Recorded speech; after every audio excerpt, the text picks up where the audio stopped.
Uh, hello. Mijo ikat. Samjang kita Bible lo mitiu. Sorry.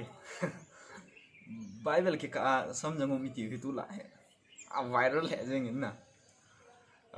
WhatsApp dong Facebook dong message ki forward na kahamu le जेंगे. Kaza do ni kan ni gi de se jo.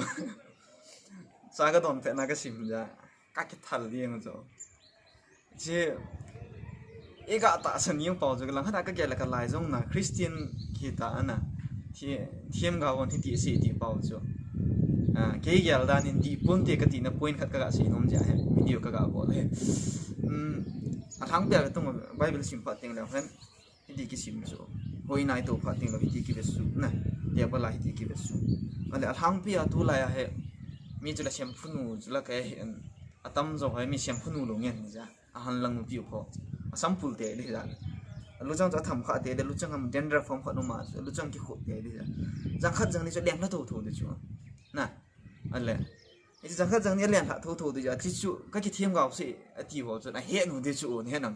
ni ja chu bible pum ti phet de chung ki mu te te de chi chu hin chi chu ta san po te ka ti ngam yeng he ke wang chu i ti ni gel di mo ke ale second point na pa chu asam jang chu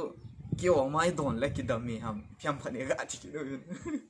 kêu anh chỉ sang anh chỉ tâm mama cái đồn lại cái đam giòn thì cái gì nè